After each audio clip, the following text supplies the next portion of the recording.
I'm Francesca Nichols reporting for London 360 and I'm here today in Ladbroke Grove where we've witnessed the horrors of the Grenfell Tower burning down, and the energy is palpable, the anger, the resentment, and we're here to talk to people to discuss what they're feeling, who's to blame and what needs to be learned from this for a change in the future. I wouldn't be at all surprised if luxury flats are going to be built to replace this, because at the end of the day, what we should have, there should be a law. It should be a law that you should have sprinklers, and it should be made a criminal offence to actually have that flammable cladding on the outside of buildings. All of these people live right next door to these people who have died, you know. I mean, it is out and out murder, absolute murder that these people have committed. And who do I think is responsible? I don't know. I really don't know. If I knew that, I'd be going after them myself.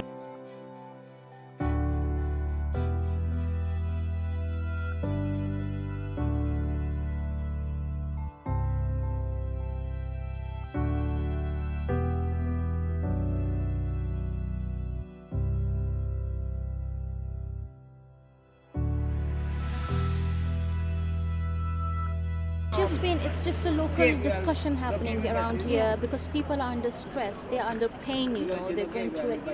There's loads of pain is turning into aggression now. So, I mean, the government, they can have a backlash out of this, you know, in a little while because they are under stress, under pain, under grief. And these families, whatever they've lost, you know, still in there, the bodies are in there. It's annoying because with youth, like, people just don't care. Like, I swear I saw an I'm Just Bait. They were talking about the fire and someone decides to moon the camera. Are you joking? Like, are you dumb? Like, people are dead and you're just making this into banter. It's not funny. It's just not. Oh. It's just a local discussion happening around here because people are under stress, they are under pain, you know, they're going through it. There's loads of pain is turning into aggression now. They can have a backlash out of this, you know, in a little while because they are under stress, under pain, under grief. Community is, you know, comprised of different backgrounds, different ethnicities, and they have different rituals to follow, the burial and all that, bereavement. So they need to think about that. That is why the families who have been recovered, they're still under shock and pain and grief. They're not eating anything. Why do you think the old things they have been donated are still outside? Are they not using? It's their everyday use stuff. Why they're not using it? Under grief, they're under shock.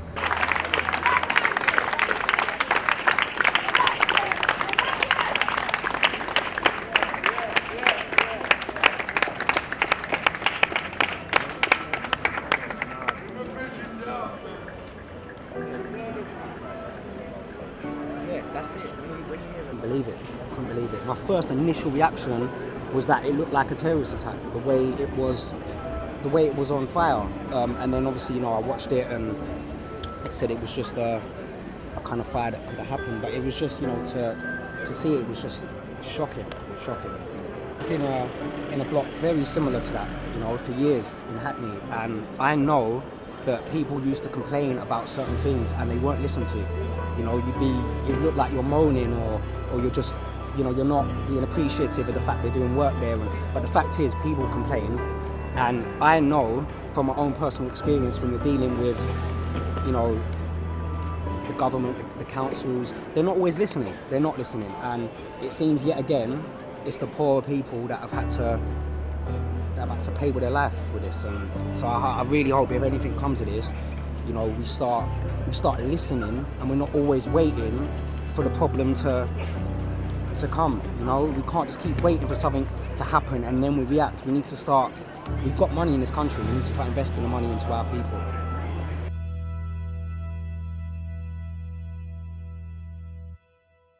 I feel like crying. It's heartbreaking. The council's a mess. Yeah, the council is a mess. It It's was nasty. I don't see how such a tall building in London could burn down that quickly. I don't know this how never we can have happened. so much neglect to allow this to happen in modern day society. It's the 21st century. We shouldn't be having house fires at this time, but even with all the modern technology we have and all the developments, we still manage to have like such a fateful building collapse, and that shouldn't be happening now.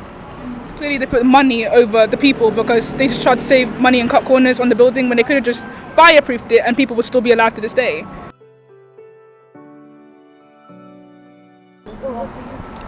We've already got problems going on in London. This shouldn't have been one that happened. This could have been prevented so easily. Just fireproof the building, put fire extinguishers, put water on the top 2 buildings. Like, what is this? And on top of that, there are still more buildings with the exact same problem all around London. So this could happen again. And I just think that if the government knew that this building was like this, there weren't any fire extinguishers, or this building was faulty, then honestly they should take full responsibilities of what happened to the fire, and the blame should go to them, honestly. And apparently the council isn't giving space for supplies. That's what we just heard when we were volunteering to sort supplies out. The council isn't providing with supplies. Instead, companies such as Wasabi They're not even providing land or anywhere to store anything that we've received. They're cancelling everything. They're making us, as the people, work it out ourselves. Yes. I don't know what it's all about. To the council. But to the council. It's a sole thing you're doing. You want to get yourself viral. Yeah, or maybe. This is nothing. Okay. You want to see what I'm doing, yeah? Yeah. Let me tell you. If you want to know what I'm doing, go on YouTube. You see, this is not I do this every weekend. Anything that means anything. What, my brother? Look. Give him a chance, brother. Look, let me tell you, brother. Look, if we carry on like this, we can't move forward. And he's speaking out. Let him speak out. He wasn't there. I'm here from Tuesday. That's fine. And I was in the centre helping from Tuesday. I was in the centre yesterday. I was in the shoe department. Yesterday, I was here from Tuesday. What? Do you want me to show you the video of what I was doing?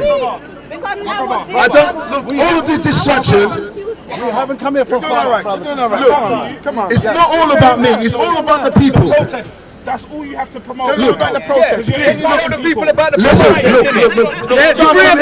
Hold on, all of you on my head. Hold on, guys. Tell them about the protest, innit? Hold on, guys. Come on. Hold on. You just said to me it's not all about the protest.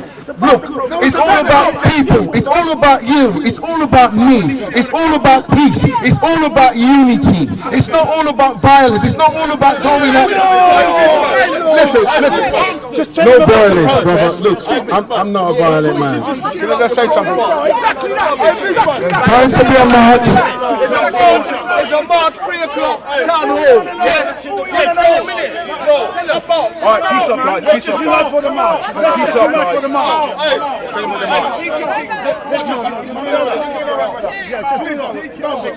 Just get to the point, brother. You're doing all right.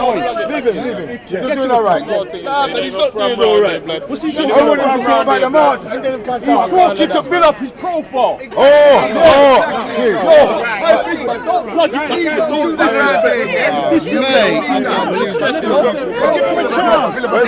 Leave him say what don't put it back in there. Oh, my brother. You're doing all right. I love you as a brother. I got it right. Fight for what we do. I got it right. Calm down, please. Just tell him about